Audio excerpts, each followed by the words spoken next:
Welcome back to the U.S. Sailing Center in Miami for the final day of racing at the Rolex Miami OCR. I'm Gary Jobson.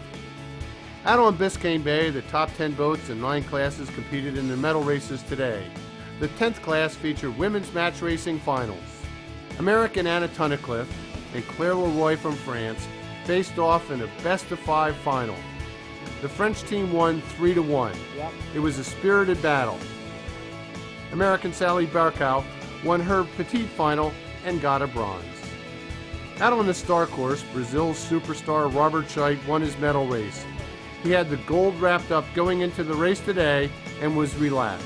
Usually in the medal race everybody's very tense, and this time we went out without nothing to lose, so we did a great race, we won it, and so it's a good lesson, because if we can have that state of mind in every race, certainly you'll feel much better.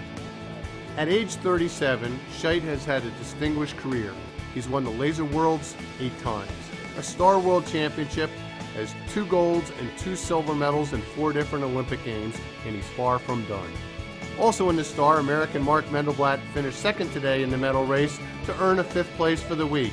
Just behind was Andrew Campbell from San Diego, ending up in 6th. Everything has to fall right to have a podium finish in this kind of fleet. The big news for the USA was Paige Raley and the Laser Radial. She played a conservative game all week long after being disqualified from a race on day 1. I was really frustrated when I got it. It was super disappointing because I actually got a 3rd in the race. So I went to Luther and we talked about it, and he just told me that it was time that I had to be very conservative, which has been one of my #1 goals, that when something goes wrong, I have to learn how to sail conservative, but also get good results at the same time. Paige Raley rounded the first mark in 7th place out of 10 boats in the medal race. Then she turned on her speed, passing 6 boats to take the lead. Even with this victory, she knows she has to keep working hard. It's very easy to get tense, which will then lock up in your boat and slow you down. So I thought, go for a conservative start first off, and then just try to have somewhat of a good rounding, like not be too far behind them, and then slowly start taking one boat at a time. In the Laser division, Sweden ended up on top. American Clay Johnson was 9th for the week. His teammate Rob Crane ended up in 10th.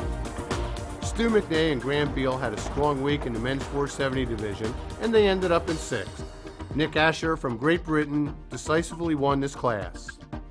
In the Finn, Giles Scott ended up winning by just 1 point over Great Britain superstar Ben Ainsley.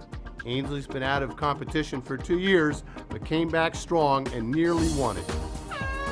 Great Britain's John Pink and Rick Peacock dominated the 49er class. Americans Eric Stork and Trevor Moore had an impressive race today with a 2nd in the medal race. This earned them a 5th place for the week. 39 medals were given out in the Olympic and Paralympic classes. The British proved to be the strongest team here with 14 medals. France had 6, the United States 4. What a great week here in Miami for the Rolex Miami OCR. There's no doubt that every single competitor on the water lifted their game. They're better as a result of this regatta. And we all owe thanks to the 200 volunteers that help with the race committee, judging, umpiring, endless logistics. It all makes a big difference and helps our sport a lot. The ultimate goal, of course, is to earn an Olympic berth. And every one of these sailors believes they're a little closer to getting to Weymouth in 2012. I'm Gary Jobson. Thanks for watching.